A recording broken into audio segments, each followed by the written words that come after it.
To talk about how it started, really, well, I've got to go way back.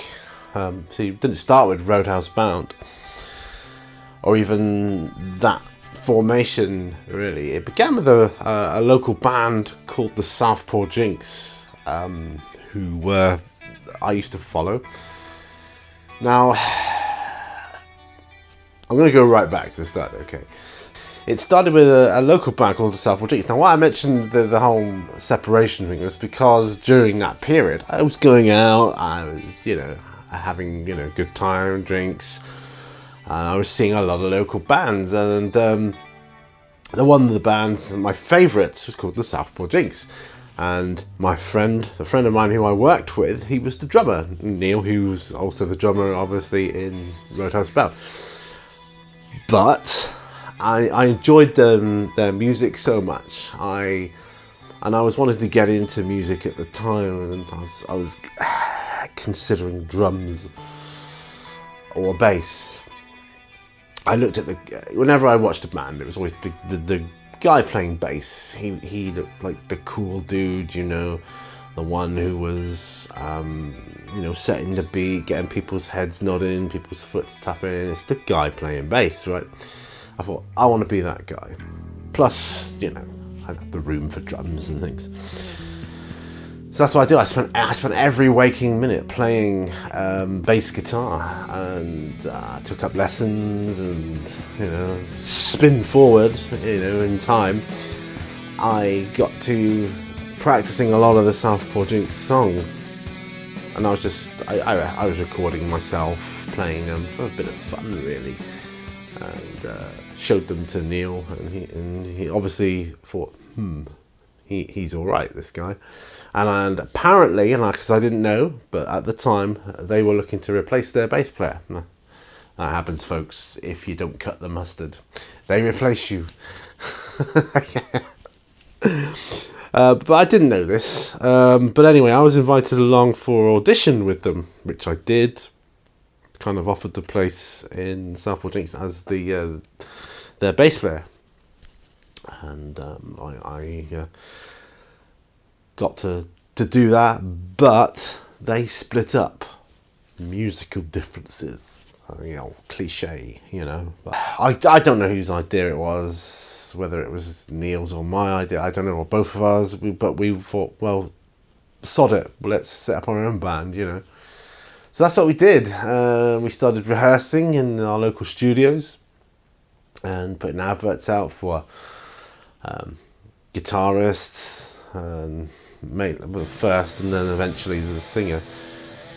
We had quite a few, but you want to know how it started.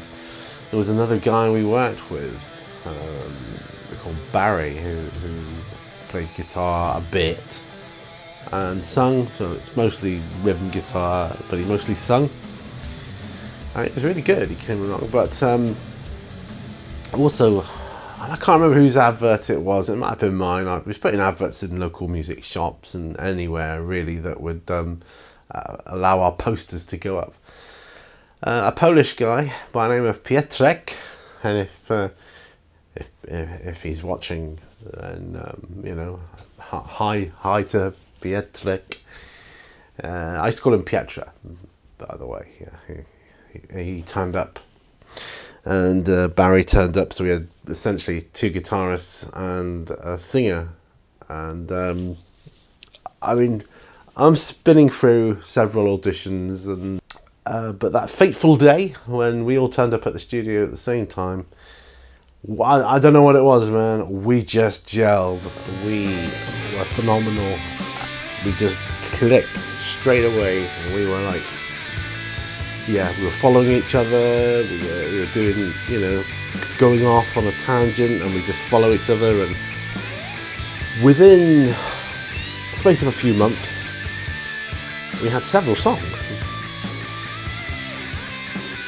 We were Roadhouse Bound.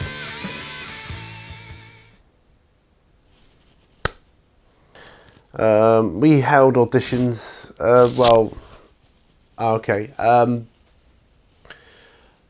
basically, we held a meeting, a band meeting. This is how I remember it. Don't forget, you're asking me to tell you the story, so it's from my perspective. So it's a subjective ideal here, but our singer at the time, Barry, wanted to do more cover songs because we were originals. We did the odd cover, but he wanted to do more cover songs and charge, money for doing it. And I remember him specifically saying in an email to us all, like saying, "For me, money makes the world go round," and I couldn't agree more. We had this band meeting, however, and it went kind of pear-shaped. It was like Neil was kind of, well, it couldn't be further from what I want to do. That's the exact opposite. And so Barry left. John came in, didn't come straight in. We auditioned a few, and then John came in with some other guy, and I can't remember his name for the life of me. They both turned up. They both performed, 2 or 3 songs I think we'd asked them to rehearse or learn, and I guess we liked both of them, but we had to take a vote on it. In the end, we voted for John, and John was the one that ended up on the album. No, it was quite a short lifespan, but I mean, well, look at me. I mean, I couldn't be less a rock star if I chose. Could I? Look, I've got a geeky cardigan on. I do geeky stuff now. I'm a bit of a nerd. You see, I paint miniatures, like little models, and I build and paint metal and plastic toy soldiers. Think of it that way. That's the easiest way. So I'm hardly rock star status now, am I? But it was a good time. It was a phenomenal time, and I enjoyed every minute of it. I really did. We played a place called the Tavistock Wharf, and I can remember that wasn't. I don't think that wasn't my favourite gig. I'll come to that in a minute, but I can remember getting there, and I felt like, wow, we've got our own dressing room. We've made the big time. That's what it felt like, because it was big stage and sound system, and we go out and we play to about a dozen people. It's crazy, really. Oh, my favourite one, I think. My 2 favourite ones were our first gig ever as a band, with our former singer, and a gig we did at a festival in a place called Ivy Bridge. I forget what it's called, the Film Festival or something. I can't remember now. But we were basically playing in the back of an Arctic truck. It was cool. It was really good. I enjoyed it. Good lighting. And I thought we sounded great. Ironically, though, at both occasions, it was not long after I'd had a bit of a car accident. And so I had this back problem, and I couldn't stand up and play. I had to sit down and play, which obviously didn't look good because, years later, after I left Roadhouse Bound, I started running around the stage a lot more and things like that. It was a bit ironic, really. But Roadhouse Bound they were kind of my school. It schooled me in the art of performing, I think. Any other memories? Photo shoots. We did a few photo shoots, or a couple that I can remember. But yeah. I remember with fond memories us having a short but really brilliant time together.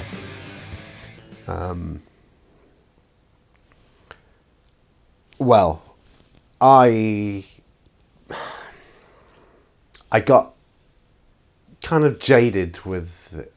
We got to the point where, I don't know, we got consumed with our musical genius, Well, it's my perspective, okay? So, consumed with our musical genius, we began arguing over silly things like, every note, it seemed, or beat.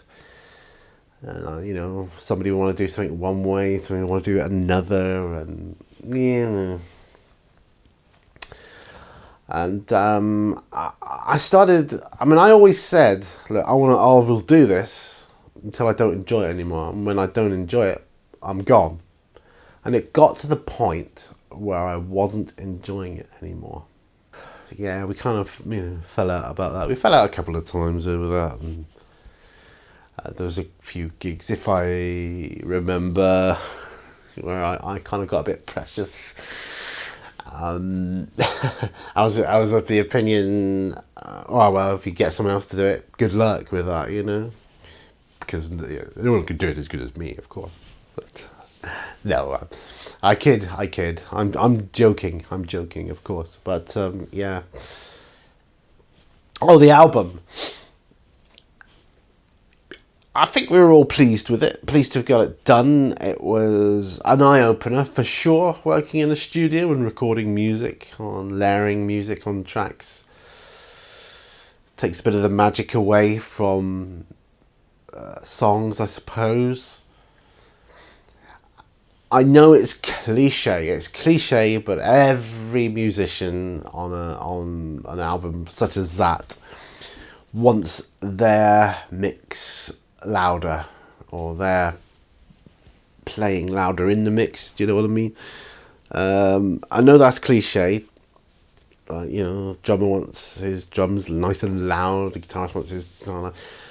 But I said it at the time, and I say it now. The bass in the mix is too low. It doesn't come through enough. Needed to be further forward. I still say that now. But other than that, yeah, it's a great album, and I listen to it now to this day. Well, when I left, I don't think the band lasted much longer than that. I think they went for a name change or two and then died a death. I left, I formed my own band, 6 Times Lucky, which is the name of one of the songs I wrote for Roadhouse Bound. I even got a tattoo, dice 6 Times Lucky. That was the band logo. Did that for just a few gigs. Didn't work out. Let's just say a clash of personalities. However, I did meet my current wife there. She became a singer. She used to sing in the choir in church. She was a student of vocal coaching, and had singing lessons and so on, and enjoyed that. And we did that for a bit. She was quite adamant. Came in, I'm not singing this, or unnecessary swearing or blasphemous, things. I'm not doing that. I thought, fair enough. But anyway, that band died a death. But of course, stuck with my wife. Of course, we stuck together. We formed a trio with another guitarist. Actually, that was quite funny. That's called Wolf Angel. We did that for a bit. Did a lot of gigs, a lot of paid gigs. Quite funny. And did that, but now we're just a duo called Rorke's Drift. We play the odd church gig. As for the others, I don't know. Pietra, he does music on YouTube. You should, But when I get the footage back from this, I'll put a link up in the corner. That's what I'll do.